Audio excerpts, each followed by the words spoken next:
I want to say this to you, that as you struggle, don't despair.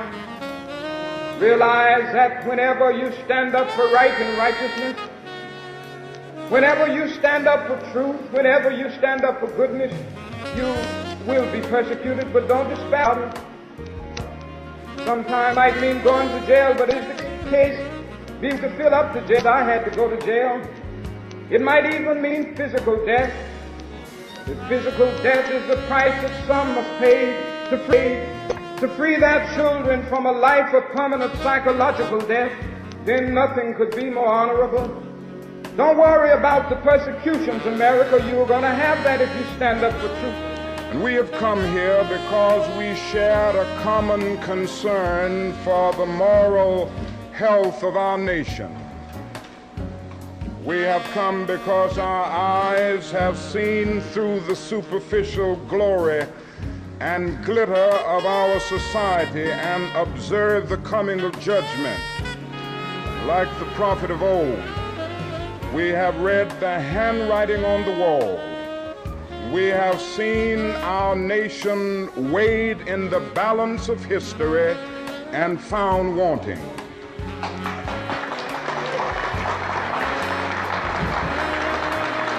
What I'm saying to you this morning, my friend, even if it falls your lot to be a street sweeper, go on out and sweep streets like Michelangelo painted these pictures.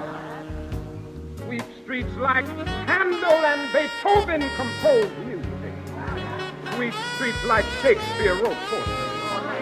Sweep streets so well that all the hosts of heaven and earth will have to pause and say, here lived a great street sweeper who swept his job well.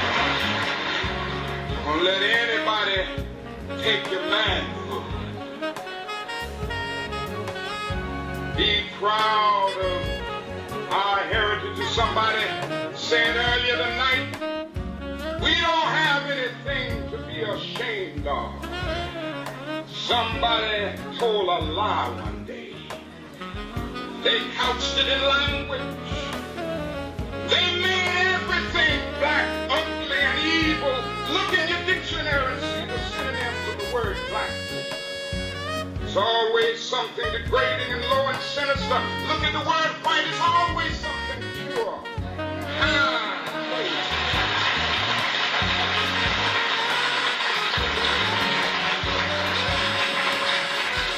But I want to get the language right tonight.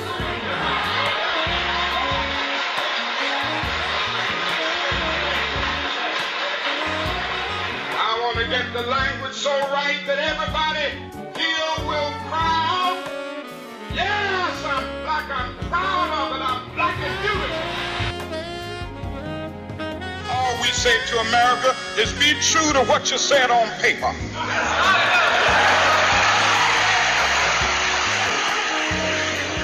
If I lived in China or even Russia or any totalitarian country, maybe I could understand some of these illegal injunctions.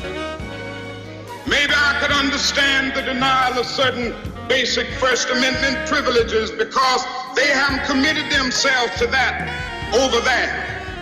But somewhere I read of the freedom of assembly. Somewhere I read of the freedom of speech. Somewhere I read of the freedom of press. Somewhere I read that the greatness of America is the right to protest far right.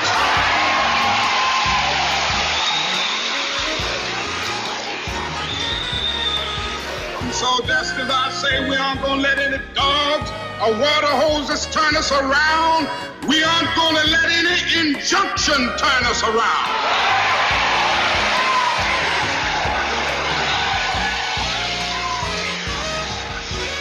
Well, I don't know what will happen now. We've got some difficult days ahead. But it really doesn't matter with me now because I've been to the mountaintop. I don't mind. Like anybody, I would like to live a long life, longevity, has its place. But I'm not concerned about that now.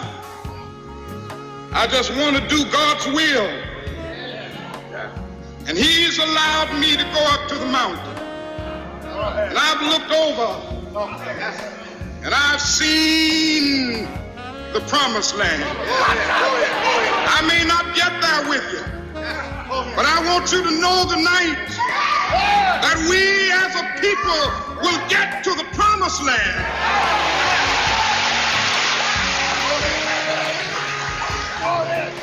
So I'm happy tonight. I'm not worried about anything. I'm not fearing any man. Mine eyes have seen the glory of the coming of the Lord.